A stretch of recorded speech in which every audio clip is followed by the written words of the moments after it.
Baik, saya mau ke Pak Timbul ya. Pak Timbul, ada banyak catatan begitu ya, perlu dilakukan advokasi sebelum kemudian mengeluarkan kebijakan ini. Termasuk juga tadi tata kelola dan sebagainya yang perlu dirapikan lagi. Ada kebocoran, termasuk juga yang nunggak-nunggak begitu.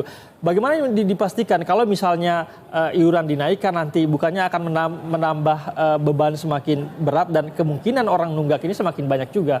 Bagaimana tanggapan Anda? Ya, jadi saya mau merefer kepada apa yang disampaikan Pak Edi tadi ya. Program JKN ini kan program yang sudah sangat banyak memberikan manfaat ya. Sekarang ini di tahun ke-12, 1 Januari 2014 start mulai. Sekarang masuk ke tahun ke-12 di 2025 ini. Sudah banyak ya, Pak Dirut kemarin mengatakan 1,9 juta di 2024 per hari layanan yang diberikan. Kalau 1 tahun itu 700,4 juta pelayanan. Nah, tentunya ini kan program yang memang sudah sangat baik. Jadi memang harus dipastikan ini berkelanjutan. Nah, ini produk reformasi yang benar-benar memberikan manfaat ya. Ini produk Undang-Undang 40 2004 yang ditandatangani Bu Megawati yang memang sekarang ini sudah sangat memberikan banyak manfaat. Nah, tentunya ini harus betul tata kelolanya, bagaimana pelaksanaan di lapangan dan sebagainya. Nah, kalau misalnya sekarang ini memang ada sekitar 50% peserta mandiri yang menunggak iuran dengan total iuran tunggakannya sekitar 20 triliun.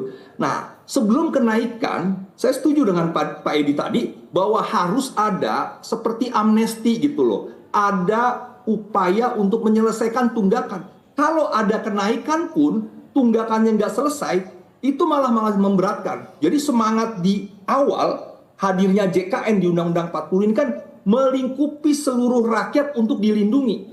Nah, kan masalahnya kalau dia menunggak, kan dia tidak dilindungi, tidak bisa dilayani oleh JKN. Nah, sekarang bagaimana 19 juta masyarakat miskin yang dinonaktifkan oleh pemerintah itu bisa dikembalikan.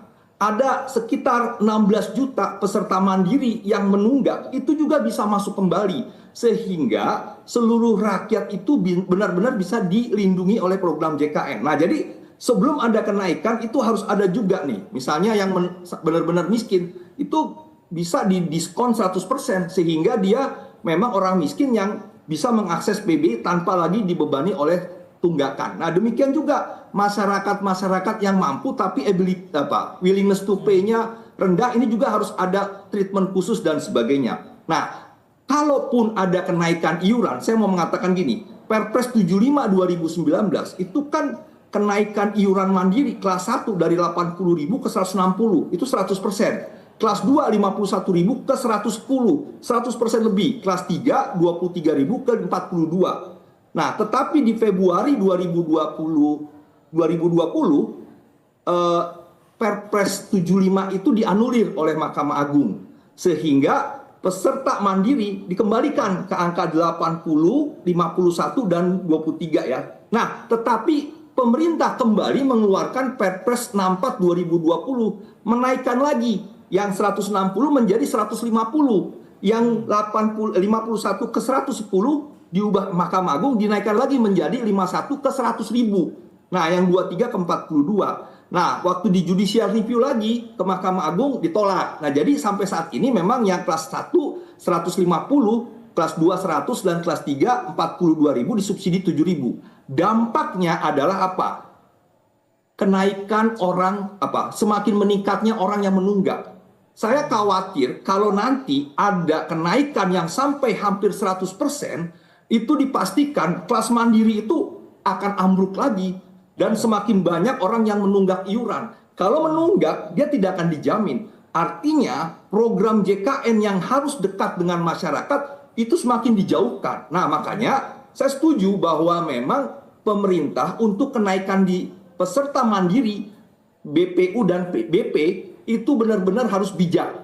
Tidak boleh dia naik seperti di Perpres 75 dan Perpres 64 2020. Nah, kalau PBI itu memang tanggung jawab negara. Konsekuensi kepada fiskal, iya. Nah, ini yang memang nanti seperti kata Pak Edi adalah DJSN.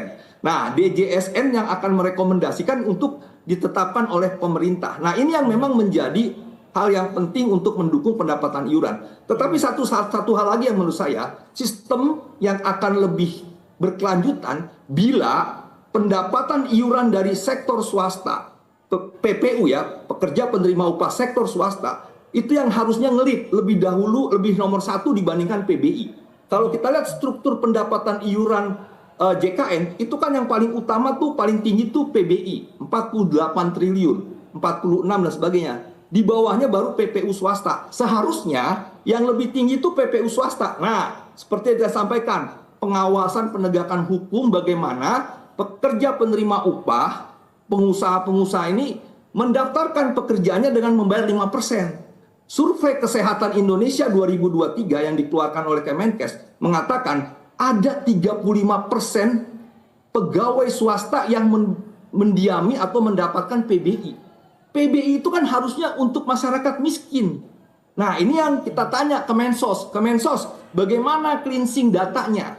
Nah, harusnya yang 35% itu dikeluarkan, dia membayar 5%. Nah, kalau udah pernah saya hitung, itu bisa potensi dapat 90 triliun. Jadi, PPU swasta lah yang harus bisa nomor satu. Nah, itu tugas pemerintah. Tata kelola bagaimana menetapkan bahwa yang PBI benar-benar diisi oleh masyarakat miskin dan tidak mampu. Sehingga yang 19 juta yang dinonaktifkan bisa kembali masuk dan dilindungi. Nah, ini kan persoalan klasik ya, misalnya ada pengusaha yang besar mendapatkan kartu Jakarta Sehat. Ini kan sudah aneh gitu ya. Nah, ini yang harus tata kelola terkait dengan data bahwa PBI nggak boleh diisi oleh selain masyarakat miskin dan tidak mampu. PPU, pekerja penerima upah swasta, harus bayar 5%. Nah, peserta mandiri yang ini memang harus dilindungi, tadi seperti Pak Edi juga harus mendapatkan subsidi supaya mereka bisa lebih bisa dapat membayar iuran. Termasuk tadi harus didahului dengan amnesti tunggakan. Kalau tunggakannya nggak selesai, ya nggak akan bisa mampu bayar. Naik berapa persen? Saya usulin sekitar 10%-an naik ya. Tapi kan kembali nanti dihitung oleh pemerintah dan sebagainya. Baik, nampaknya ada banyak sekali catatan begitu ya Pak Timbul. Sayangnya kita tidak ada narasumber dari pihak pemerintah yang harusnya merespons catatan-catatan Anda tadi. Saya mau ke Pak Trubus. Pak Trubus,